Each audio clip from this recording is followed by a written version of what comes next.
जय निषादराज सारे भैया ने।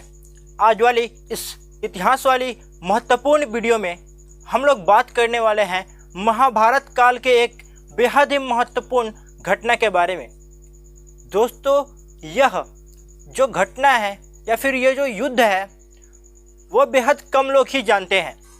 दोस्तों, यह युद्ध बलराम यानी कि श्री कृष्ण जी के बड़े भाई बलराम, जिन्हें हम दाऊ भैया के नाम से जानते हैं, उनके और महाराज एकलव्य के बीच में हुआ था।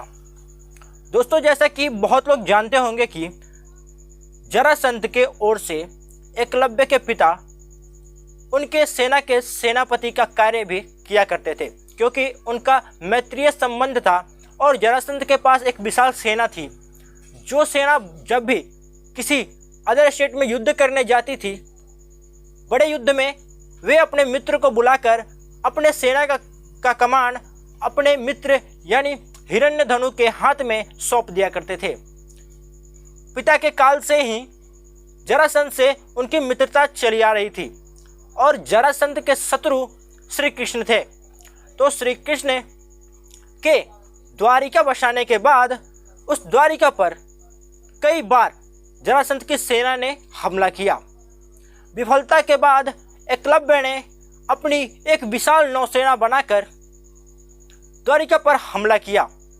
उसके बाद सैकड़ों यदुवंशी क्षत्रिय, ना कि अहिर, मैं आपको क्लियर कर दूं, यदुवंशी क्षत्रिय जिनके वंशज आज के समय में भाटी और जादौन राजपूत है, ओरिजिनल यदुवंशी क्षत्रियों से निषाद वंशी क्षत्रियों का भयंकर युद्ध हुआ, जिसमें कई यदुवंशी क्षत्रिय समाज के वंश के बड़े बड़े योद्धा मारे गए और हार का सामना करना पड़ा।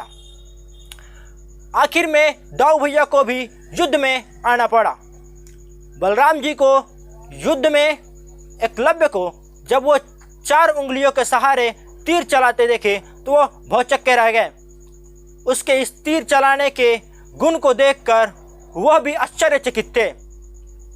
इन दोनों में भयंकर युद्ध स्टार्ट हुआ और आखिरकार दाऊ भैया को हार का सामना करना पड़ा। जैसे ही दाऊ भैया वापस लौटकर अपने राज्य महल की ओर जा रहे थे, तभी अचानक श्री कृष्ण जी युद्ध में कूद पड़े। वे किसी अदर स्टेट से युद्ध करके आ रहे थे। अपने पूरे सेना के साथ युद्ध समाप्त होने के बावजूद भी उन्होंने फिर से युद्ध शुरू कर दिया। एकलव्य कुछ समझ पाते इससे पहले ही छल से श्री कृष्ण द्वारा अपने सुदर्शन चक्र से एकलव्य का वध कर दिया गया। दोस्तों, इस प्रकार हमारे वीर एकलव्य का अंत हुआ, पर बलराम जी को एकलव्य से हार का सामना करना पड़ा। यह कहानी महाभारत काल की है। दोस्तों, वीडियो कैसा लगा कमेंट सेक्शन में जरूर बताइएगा और ऐसे निषाद समाज से संबंधित हर एक प्रकार की हिस्ट्री वाली वीडियो के लिए इस चैनल को सब्सक्राइब जरूर कर लीजिएगा। धन्यवाद। जय निषाद राज।